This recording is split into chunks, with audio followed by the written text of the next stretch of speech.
Agere sequitur esse. La vision théologique du Great Reset.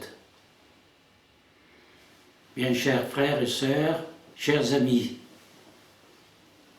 Laudetur Jesus Christus.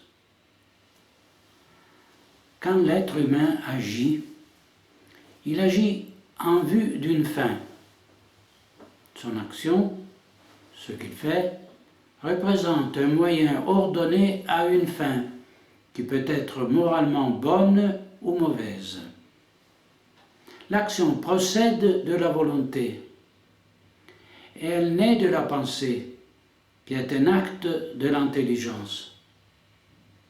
Ce que nous faisons est déterminé par qui nous sommes, l'ensemble de nos facultés, mémoire, intelligence et volonté. La scolastique résume parfaitement ce concept en 3 mots: agere sequitur esse. Personne n'agit sans but.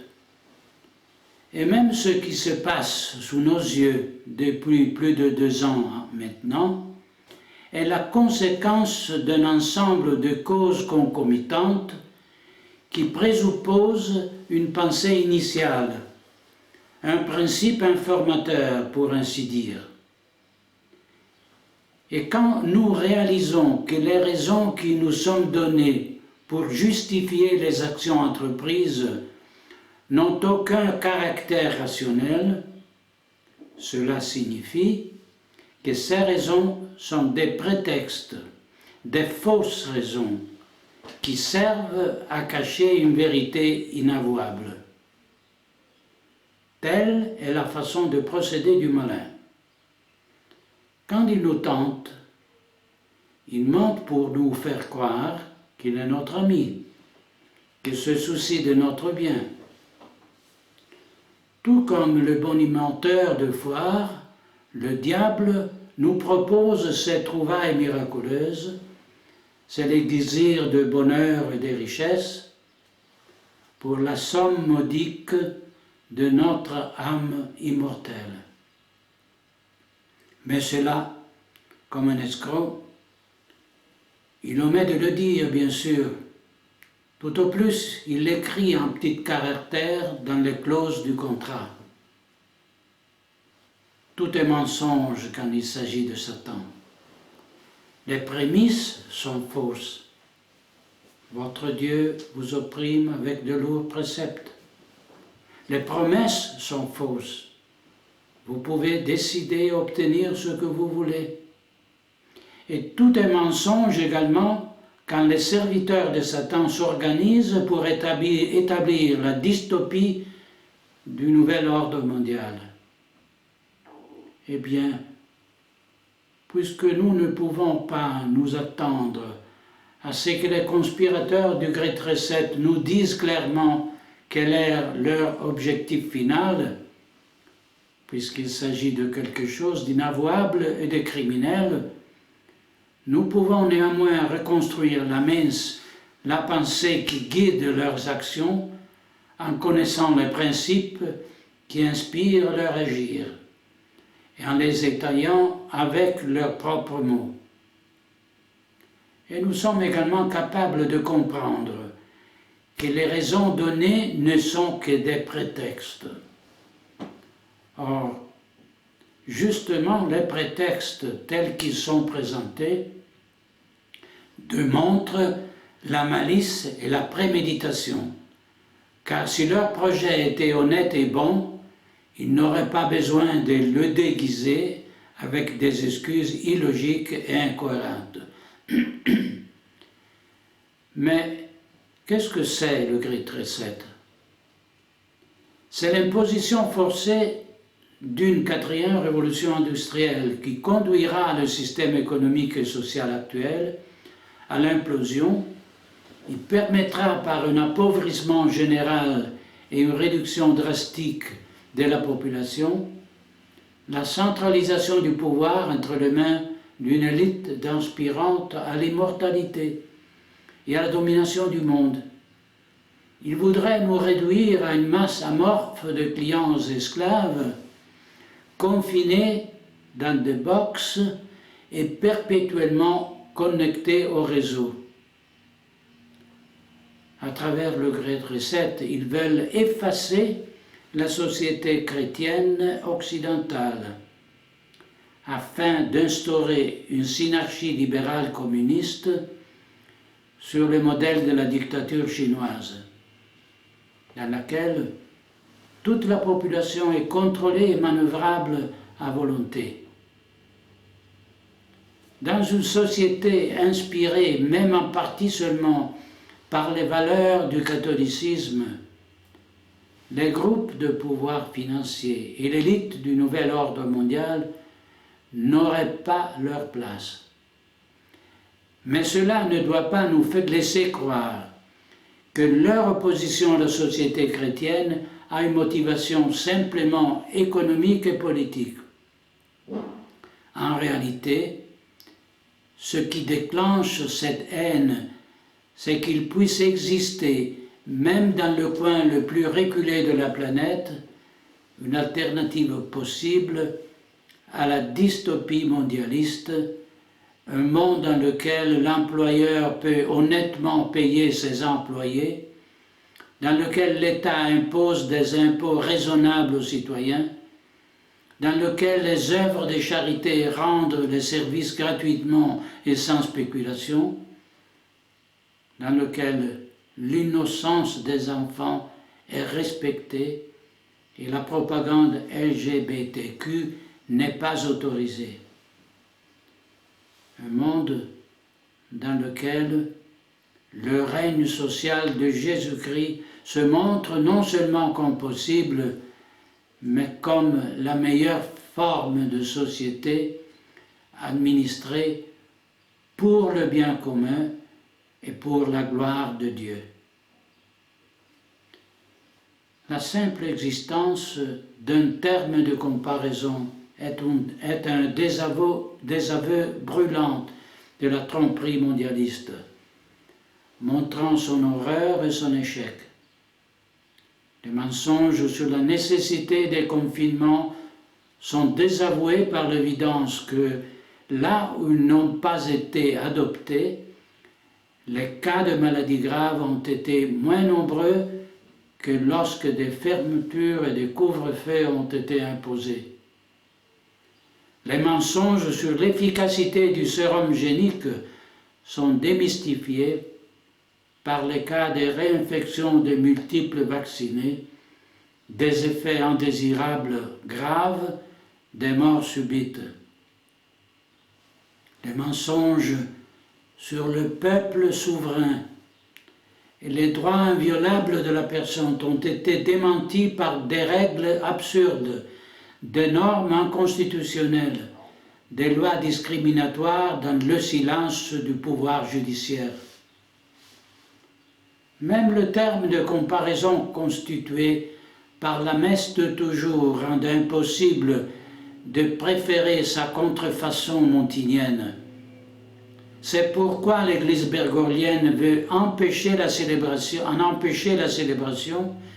et en éloigner les fidèles. Dans ce cas aussi, pour nous imposer cette horreur, on a eu recours à la tromperie, disant aux fidèles que la messe apostolique était incompréhensible et qu'il fallait la traduire et la simplifier afin que les fidèles en apprécient mieux la signification. Mais c'est un mensonge. Et s'ils nous avaient expliqué que leur but était exactement le même que celui que les hérésiarques protestantes s'étaient fixé, c'est-à-dire détruire le cœur de l'Église catholique, nous serions allés les chercher les fourches à la main. Le monde globaliste ne tolère donc pas les comparaisons. Il exige cette exclusivité qu'il dénonce avec horreur dès lors que ce n'est pas lui qui la revendique. Il déchire ses vêtements sur le pouvoir temporel de l'Église avec la complicité des clercs fornicateurs hérétiques puis exige une obéissance absolue et irrationnelle aux dogmes qu'il proclame depuis Davos ou Bruxelles. Il célèbre la liberté d'expression et de la presse, qu'il finance généreusement, mais ne tolère ni la dissidence ni la vérité, qu'il cherche à rendre tout simplement inaccessible, invisible.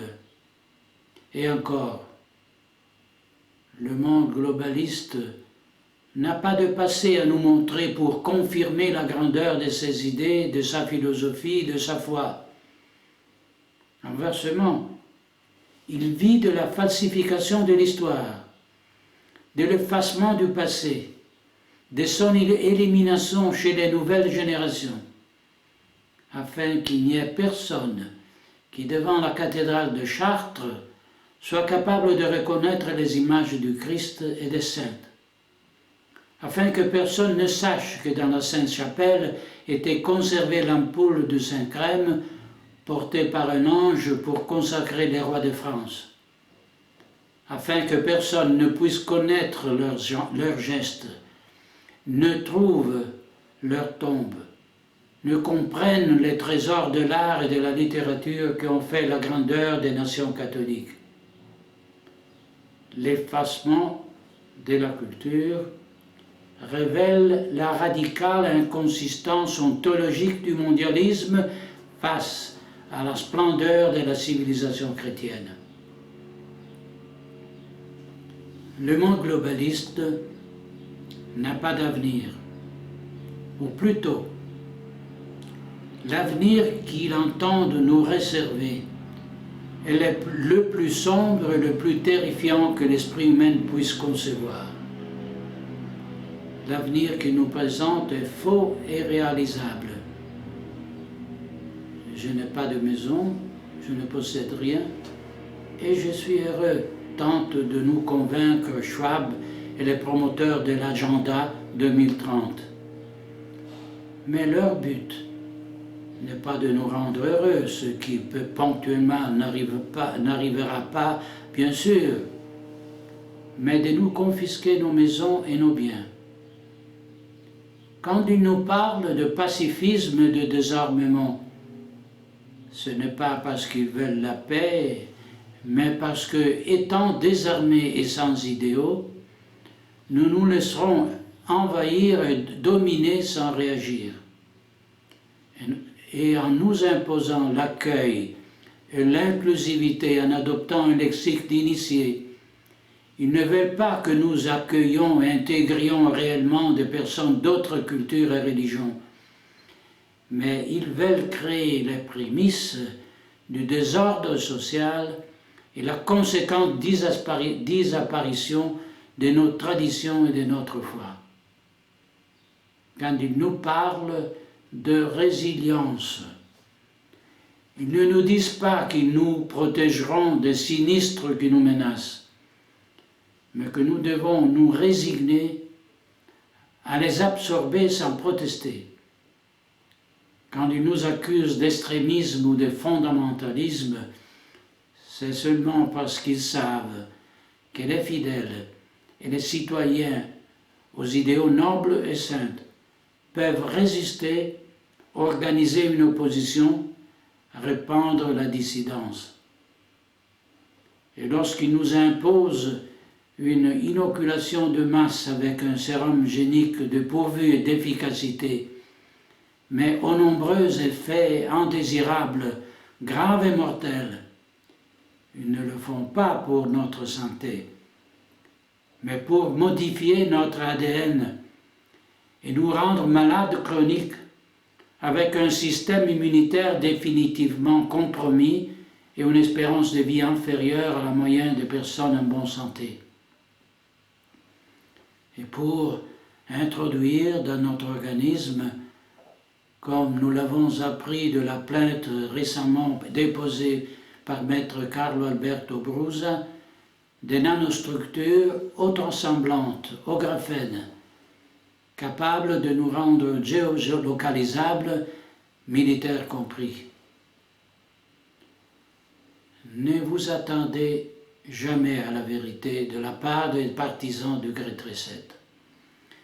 Car là où il n'y a pas le Christ, il ne peut y avoir la vérité. Et nous savons combien ils ressentent de la haine pour notre Seigneur. Une haine qu'ils ne peuvent cacher, qu'ils exhibent dans le spectacle d'inauguration des événements européens. Pensons à l'inauguration du tunnel de Saint-Gothard, ou aux Jeux olympiques de Londres, et tout récemment à l'inauguration des Jeux du Commonwealth à Birmingham. Une haine qu'ils exhibent dans les recommandations de ne pas célébrer Noël, de ne pas utiliser des noms chrétiens pour nos enfants. Leur haine devient meurtrière lorsqu'ils théorisent l'avortement comme un droit de l'homme, cachant son atrocité derrière l'expression hypocrite de santé reproductive. Parce que c'est la vie qu'ils détestent, dans laquelle ils voient l'image et la ressemblance de ce Dieu qu'ils ont perdu à jamais. Cette image et cette ressemblance sont beaucoup plus profondes qu'on ne le croit. Elles consistent en la dimension trinitaire de l'homme, avec ses facultés qui se réfèrent aux trois personnes divines: la mémoire, le Père, l'intelligence, le Fils et la volonté, l'Esprit Saint. Et tout comme dans la très sainte Trinité, l'Esprit est l'amour qui procède du Père et du Fils, de même, chez l'homme, la volonté et la faculté qui proviennent de la mémoire des choses passées et de la compréhension des choses présentes. Ce n'est pas un hasard si, dans le renversement infernal du monde contemporain, l'homme se retrouve privé de ses souvenirs, de son histoire, de ses traditions. Pensez à la cancel culture et aux demandes de pardon pour des actions de notre passé falsifiées ou déformées. L'homme se retrouve incapable d'exprimer un jugement critique. Pensez à la dissonance cognitive générée par la psychopandémie et incapable d'ordonner sa volonté en la subordonnant à l'intelligence. Pensez à l'incapacité de réagir face au mal imposé ou au bien dont nous sommes privés. La société moderne, avec sa fable concernant la démocratie, nous a appris à penser que nous pouvons éventuellement être catholiques, peut-être même traditionnalistes, tant que nous ne remettons pas en question le fait que l'égalité des droits doit être reconnue à quiconque. Il faut respecter les idées des autres, nous disent-ils. Mais dans la sphère métaphysique, dans l'éternité de Dieu, cette bataille entre le bien et le mal n'a rien de profane ou d'écuménique. Elle est réelle, comme réelles sont les armées déployées, celles de la Civitas Dei et celles de la Civitas Diaboli. Les anges du paradis et les esprits apostates de l'enfer n'ont rien à faire de l'irénisme conciliaire. Ils mènent une bataille dans laquelle il faut arracher autant d'âmes que possible à l'adversaire. Les saintes qui intercèdent pour nous n'ont pas lu Fratelli Tutti, et la balance de Saint-Michel n'est pas calibrée sur la morale du cas par cas, l'éthique de la situation, d'un jésuite hérétique sur les contorsions pastorales du chemin synodal.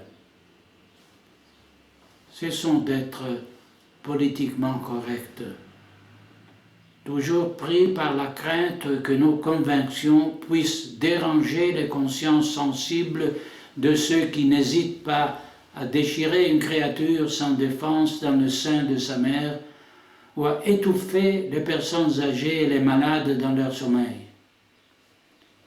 Nous avons trop souvent été silencieux face à des choses qui ne devraient même pas être mentionnées, de la normalisation des vices aux transgressions les plus dégradantes.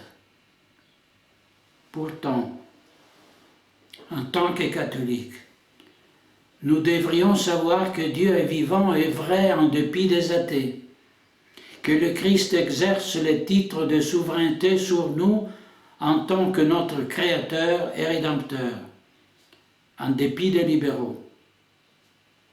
Si nous ne sommes pas persuadés de ces réalités, nous ne pouvons même pas comprendre l'action de l'ennemi, qui est parfaitement consciente de cette réalité. Si nous ne sommes pas persuadés de ces réalités, nous ne donnerons aucun exemple crédible à ceux qui, par nos paroles et nos actions, pourraient ouvrir les yeux et se rendre dociles à la grâce. Il est difficile de croire ceux qui n'aiment pas ce qu'ils professent, tout comme il est difficile de donner foi aux modernistes qui, par leur comportement dépourvu de charité, désavouent leurs vains discours.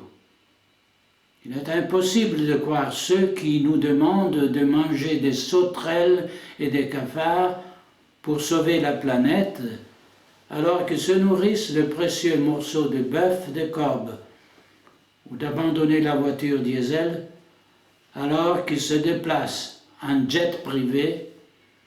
Il y a des centaines à Davos lors des sommets du World Economic Forum.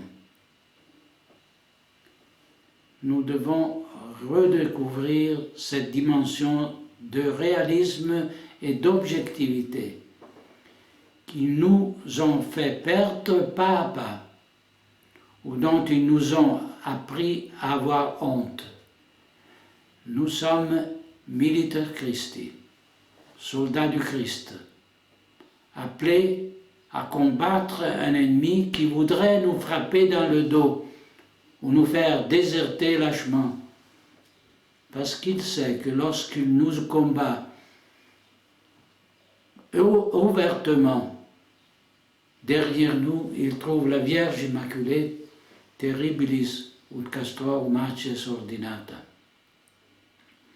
Cette mère que l'ennemi déteste dans toutes les mers de la terre.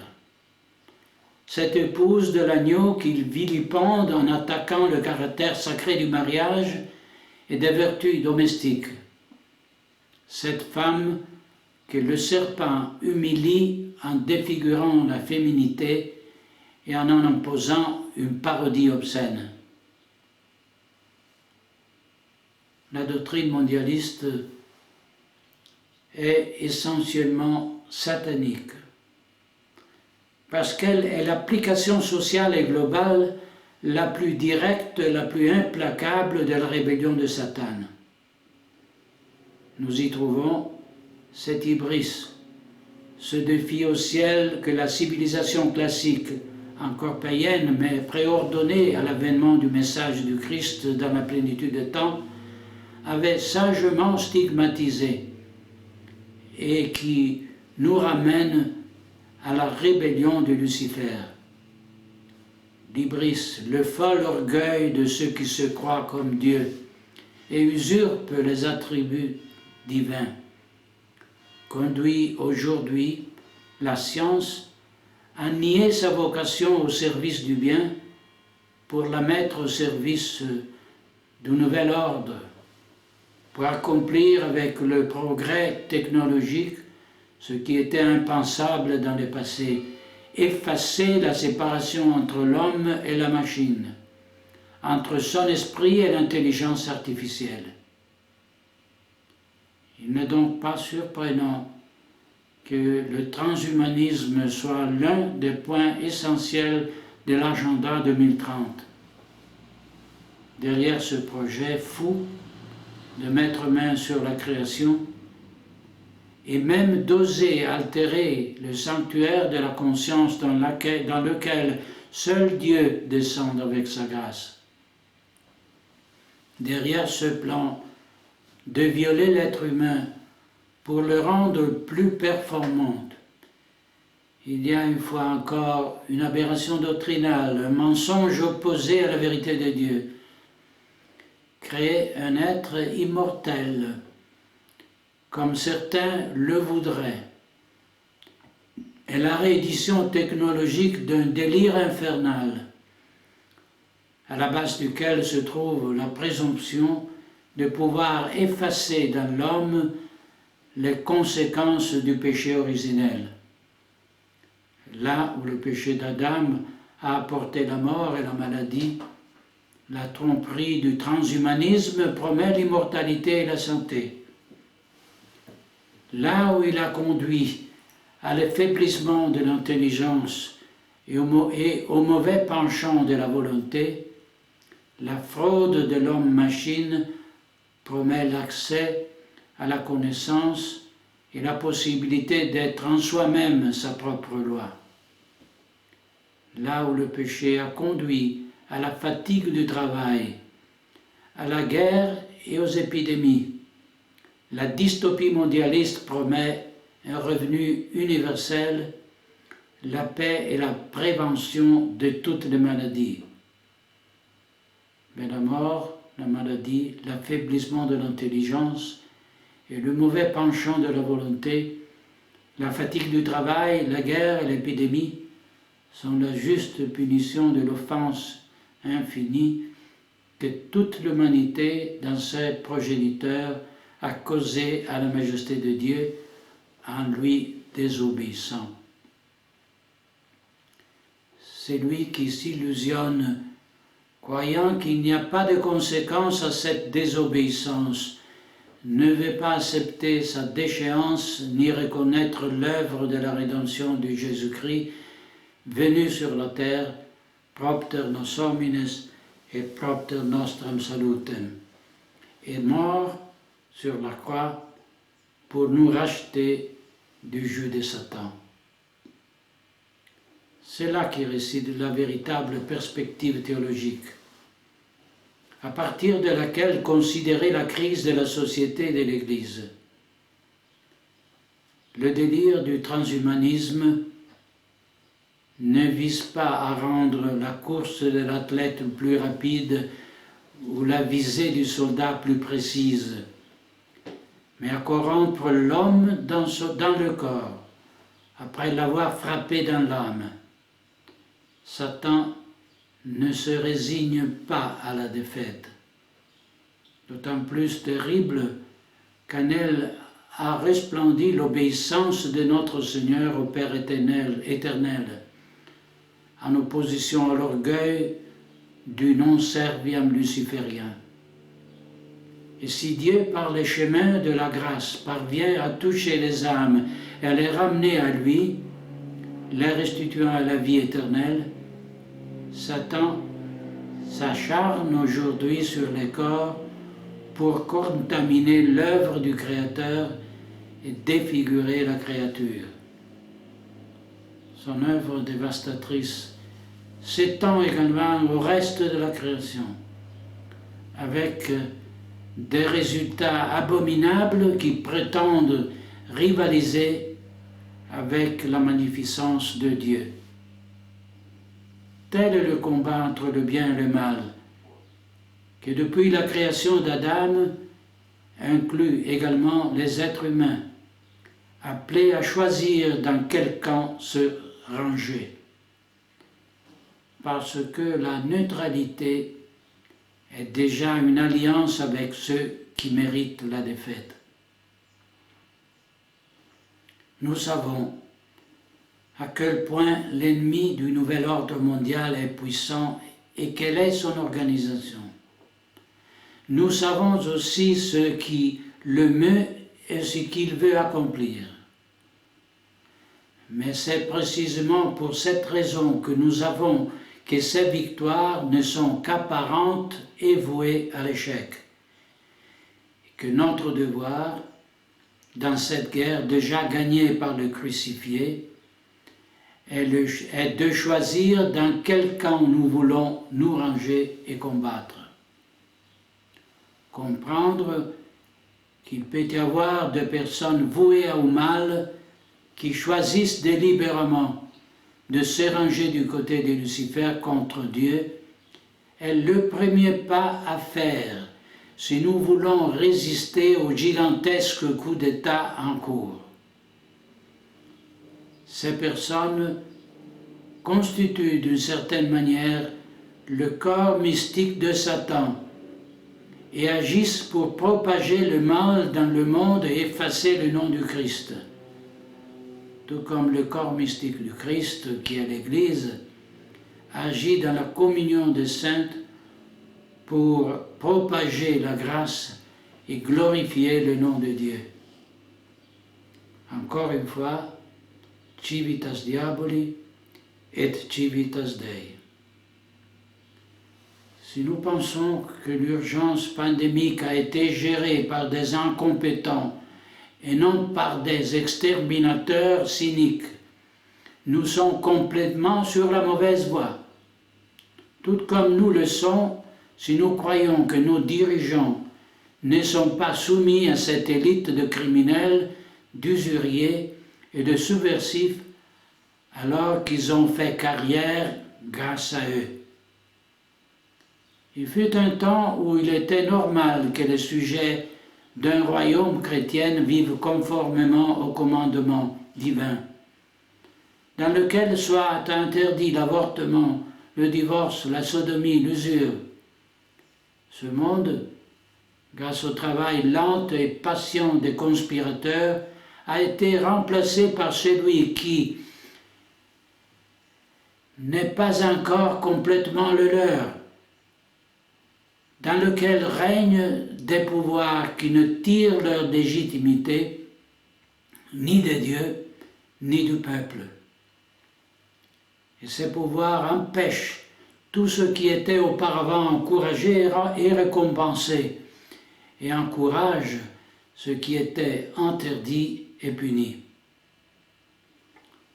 Si dans la Civitas Dei règne le Christ, qui règne dans la Civitas Diaboli sinon l'Antichrist?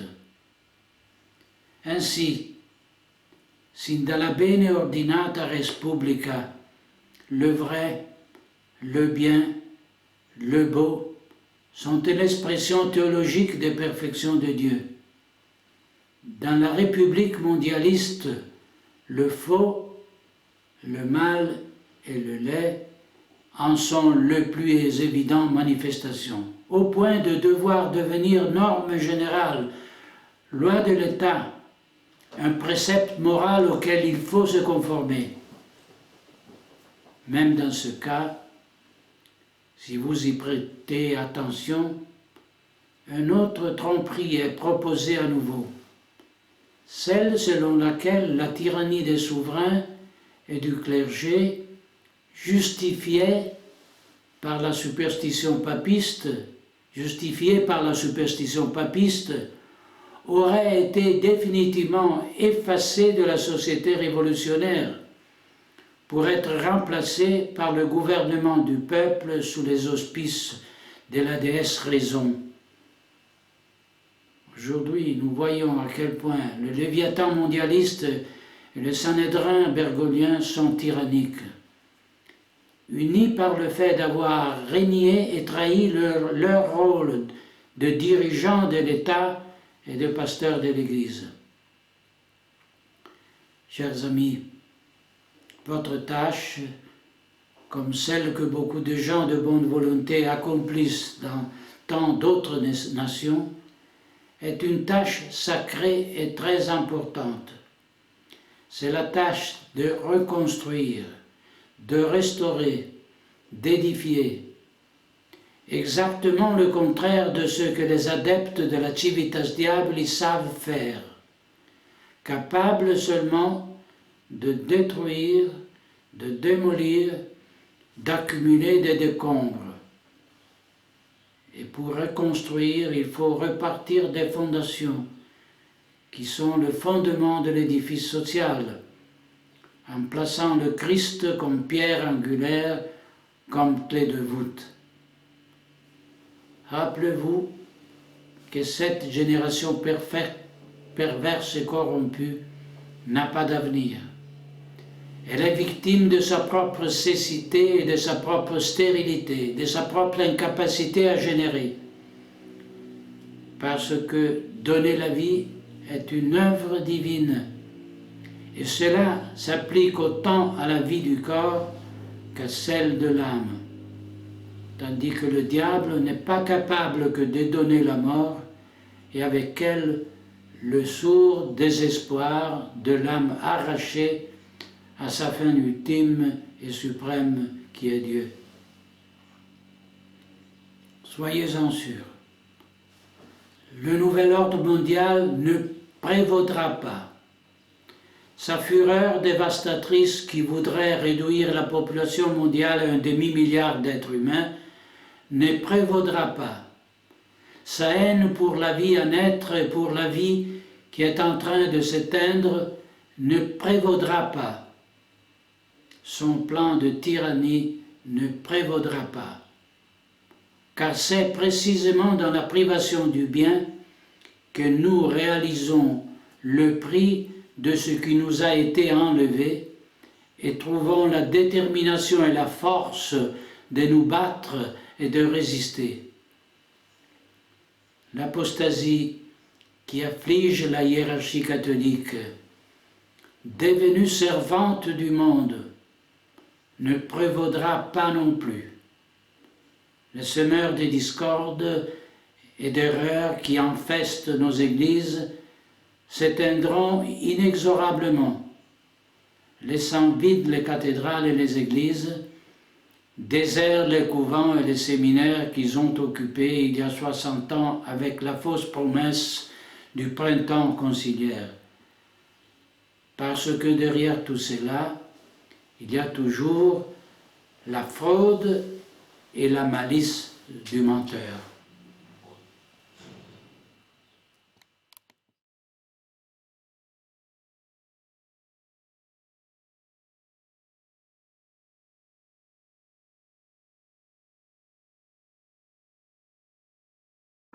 Chers amis, je vais maintenant appeler M. Gallier qui donne sa conclusion en direct. Ensuite, nous lui poserons 3 questions, comme nous l'avions proposé hier, auxquelles il répondra. Et puis, on lui laissera la parole en finale, car je crois qu'il peut bénir. Je suis catholique. Je vous prie, j'appelle.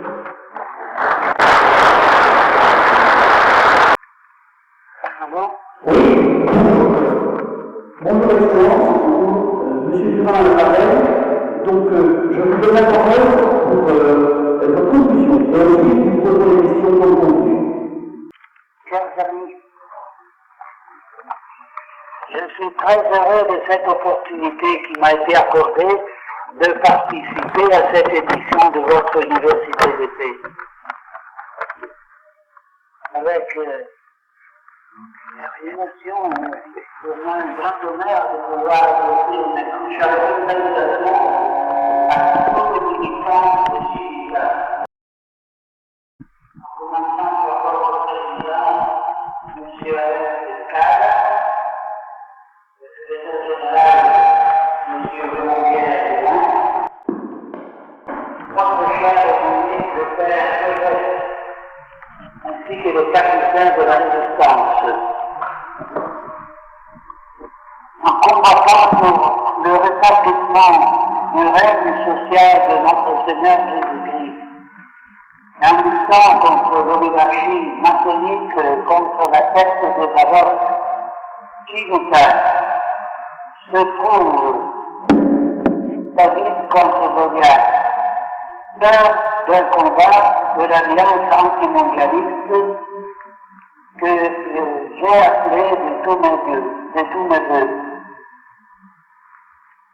Je ne peux que me réjouir de savoir que la Suisse, la Belgique, l'Italie, le Canada, l'Espagne est désormais également fondée à l'exemple de la France, s'intègrent sur leur territoire. Et je crois hautement souhaitable que la même initiative puisse s'étendre partout. C'est temps que les catholiques de toutes les latitudes s'unissent pour faire front commun contre la vie mondialiste. La maison bâtir sur l'Europe, c'est l'Église catholique et la civilisation chrétienne. C'est aussi la France baptisée à Reims par le Saint-Rémy, édifié dans l'ambiance du trône, tel du jour du sacre de Clovis, roi de France. Il ne peut y avoir de remède au monde de notre temps dans le règne social de notre Seigneur Jésus-Christ, dans une société réconciliée avec Dieu, l'honorant, confessant publiquement pas catholique, reçu des apôtres, tellement transmise par la Sainte Église au long des siècles. Telle est la véritable contre-révolution. Chers amis, gardez au cœur et à l'esprit l'exemple de Martine pour préserver la chrétienté et promouvoir le règne social de notre Seigneur Jésus-Christ. Ces martyrs qui ont fondé de leur sang l'avenir de l'Église, de la société et des peuples. Il ne peut y avoir de société juste et prospère où ne règne pas le Christ roi et le prince de la paix. Car la paix du Christ ne peut exister que dans le royaume du Christ. Pax Christi, il règne Christi. Comme M. Durand m'en a informé, je sais que vous voulez me poser quelques questions. Oui, Excellence, donc la première question, Vatican II a eu lieu il y a plus de 60 ans, la destruction de la liturgie il y a 50 ans, assise il y a presque 50 ans, après 60 ans de désastres religieux et politiques où tout a été détruit, où les catholiques fidèles sont méprisés, voire injustement condamnés, vous devenez, à 80 ans passés, un anticonciliaire acharné. Pourquoi n'agissez-vous que maintenant?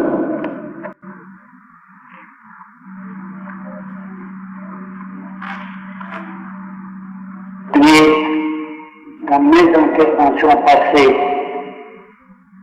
a été ce qu'a été mon parcours de prise de conscience progressive de la crise qui afflige l'Église catholique et des causes profondes de l'apostasie actuelle.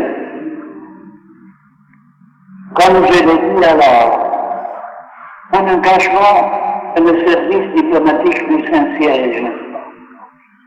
D'abord comme jeune secrétaire dans les représentations pontificales en Irak et au Koweït, puis à Londres, à la secrétaire d'État, et ensuite comme chef de mission à Strasbourg au Conseil de l'Europe, puis comme nonce apostolique au Nigeria, de nouveau à la secrétaire d'État en tant que délégué pour les représentations pontificales, puis comme secrétaire général du gouvernorat, en tant que nonce apostolique aux États-Unis. Mon engagement, je disais, au service du Saint-Siège, j'ai essayé d'exercer avec dévouement, consacrant la totalité de mon temps et de mes forces, en complètement absorbé. Pendant pratiquement impossible une réflexion approfondie des événements qui se déroulaient dans l'Église. Ne m'avait pas m'empêcher de nourrir de fortes perplexités antérieures, même des critiques par rapport aux nouveautés introduites après le Concile. Je pense particulièrement aux graves liturgiques, à la crise de la vie religieuse. Je pense au Panthéon d'Assise, déplorable demande de pardon pour les croisades, par exemple, en le jubilé de l'an 2000. Je pense aussi à ce que j'avais pu percevoir comme jeune étudiant à l'Université grégorienne à Rome. Je percevais que tout cela découlait d'un principe nouveau posé par le Concile. Mais ce n'est que devant le gravissime scandale de l'alors cardinal Metternich et tout son réseau homosexuel, devant le scandale plus grave encore de Bergoglio, et le lien intrinsèque entre corruption doctrinale, la corruption morale, est apparu en toute son évidence, ainsi que les causes profondes de la crise qui sévit depuis des décennies dans l'Église engendrée par la Révolution conciliaire. Et je n'ai pas pu garder le silence. La catastrophe était prévisible dès le début. Mais comme je l'ai expliqué, nous avions été formés dans notre formation au ministère sacerdotal, encore plus dans celle en vue du service diplomatique, à considérer impensable que le pape, ensemble de la hiérarchie catholique, pouvait abuser de leur autorité en exerçant pour un but contraire à celui que notre Seigneur a voulu pour son Église. Nous avions été éduqués à ne mettre pas en question l'autorité des supérieurs. Et cela a été exploité par ceux qui, justement, en exploitant notre obéissance, notre amour pour l'Église du Christ, nous ont lentement, pas à pas, conduit à l'acceptation de nouvelles doctrines étrangères à ce que la Sainte Église avait toujours enseigné, surtout en ce qui concerne l'œcuménisme et la liberté religieuse. D'ailleurs, de même que dans l'Église, la Big Church s'est étendue par degrés vers la dissolution du corps ecclésial. De même, dans la sphère civile, le Deep State s'est développé de manière, je dirais, similaire, par une infiltration progressive, atteignant les formes tyranniques du nouvel ordre mondial, World Economic Forum, de l'agenda 2030. Dans ce cas également, on pourrait se demander pourquoi les citoyens ne se sont-ils pas révoltés contre la subversion de l'État par des policiers qui ont pris le pouvoir dans le but de détruire les institutions qu'ils veulent tous servir en tout du bien commun. Nous répondons, nous ne pouvons pas imaginer leur dessein perfect, leur projet faire de nous des esclaves d'un système inique. Encore, nous ne pouvons pas croire que quand il parlait de démocratie et de souveraineté populaire, il voulait nous soumettre progressivement à un pouvoir totalitaire radicalement antichrétien. Je considère que le fait de n'avoir pas compris ciel,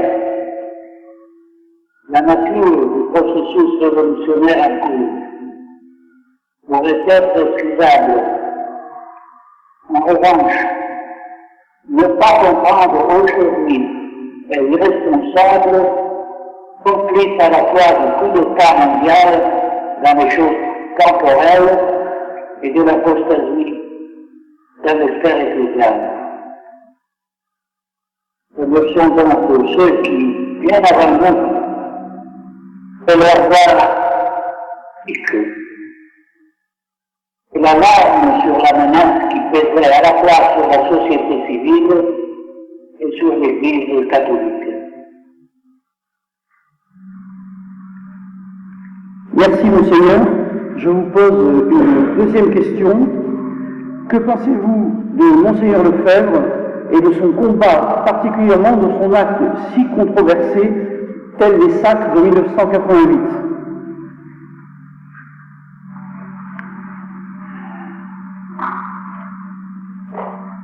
Regardez Monseigneur Lefebvre qu'avec admiration et beaucoup de gratitude, sa fidélité et son courage. Un courage, une fidélité à toute épreuve, face à l'adversité, à tant d'adversité, d'hostilité, même d'acharnement de la part d'une hiérarchie gagnée aux idées de la modernité, et infiltré par les partisans maçonniques d'un projet de destruction capillaire, sans précédent. Donc nous réalisons aujourd'hui toute la portée de l'actrice dans ses extrêmes conséquences. Monseigneur Lefebvre doit être regardé comme un saint homme, non comme un schismatique, comme un fervent missionnaire et confesseur de la foi, un zélé défenseur de la tradition, du sacerdoce, de la messe catholique. Il s'est exposé à de graves sanctions, jusqu'à l'excommunication, parce qu'il estimait plus juste de devoir obéir à Dieu plutôt qu'aux hommes, de garder et transmettre la tradition plutôt que d'embrasser les doctrines modernistes. Sa vie est marquée par la piété, l'esprit de sacrifice, le sens du devoir, la droiture de la conscience, et par une grande cohérence intérieure. La sienne est une vie donnée à Dieu et à l'Église, dévouée au service des âmes, à l'évangélisation, à l'enseignement et la prédication de la sainte doctrine, à la célébration du saint-sacrifice de la messe et à la formation de jeunes hommes appelés au sacerdoce. Une vie qui est tout entière un témoignage rendu à la solennité de la foi des apôtres, les pontifes, les conciles et les saints docteurs de la foi, et pour laquelle les martyrs ont versé leur sang. Certains jugent les sacres de 1988 comme un pas de trop. D'autres reconnaissent une nécessité vitale pour la sauvegarde de la messe de toujours. Monseigneur Lefebvre a saisi l'urgence de temps que nous vivons. Et le drame d'une situation qui s'est encore aggravée a pris de nouveaux accents de gravité durant ces dernières années, rendant plus évident les cas d'exception dans lesquels nous nous trouvons. Certains parlent de désobéissance, nous parlons de fidélité. Monseigneur m'a fait de faire continuer d'enseigner, de faire ce que la Sainte Église a toujours fait et enseigné. Être opposé au libéralisme, la destruction de la messe et de tout l'édifice liturgique de l'Église, à la ruine du sacerdoce, de la vie religieuse, de mœurs chrétiennes. Je le dis, certains parlent de désobéissance, parlons de fidélité. Merci. Merci, Monseigneur. Je vous pose une dernière question avant de vous rendre la parole pour un petit mot de finale. Excellence, pourriez-vous nous expliquer en quelques mots le projet des fédérations antimondialistes dont vous avez parlé, comment y participer concrètement?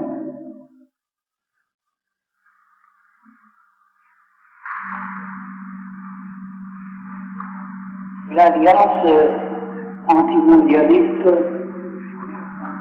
c'est un appel que j'ai lancé en novembre dernier, conscient de la très grave menace sans précédent qui pèse sur l'humanité entière en cette ère de l'histoire. Conscient aussi de l'urgence de constituer partout un point de résistance visant à contraster ce cas planétaire orchestré par une élite trop puissante en vue de l'établissement de nouvelles ordres mondiales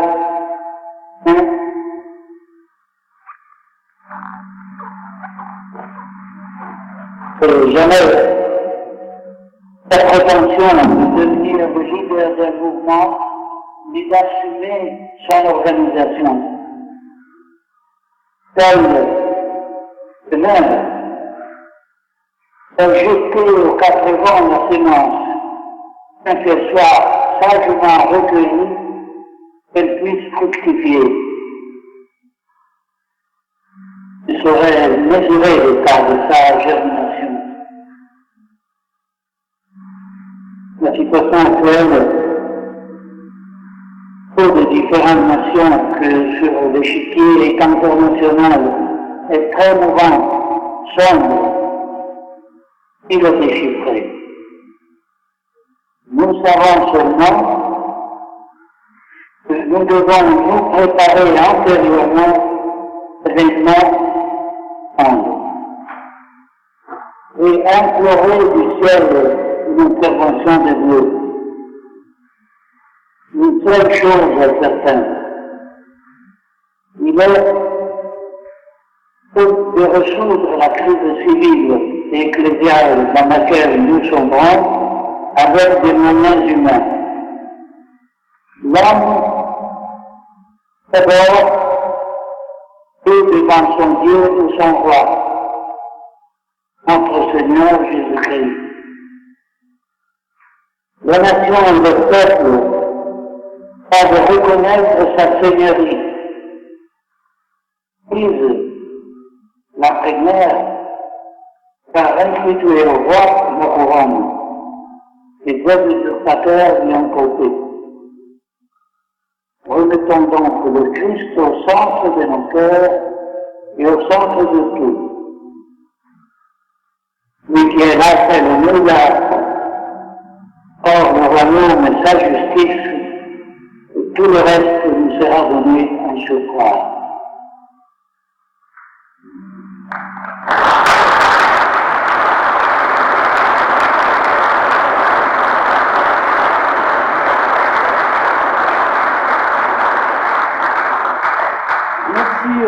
Merci Excellence. Dommage que vous ne voyiez pas les gens dans la salle et leur joie d'avoir entendu un vrai évêque leur parler et leur redire les vérités éternelles de l'Église. Merci encore de la part des Capucins, des Dominicains d'Avrilé qui sont là, de M. l'abbé Morgan, qui est avec nous. Merci beaucoup, Monseigneur, et je vous redonne une dernière fois la parole en vous remerciant très personnellement de tout ce que vous avez fait pour nous.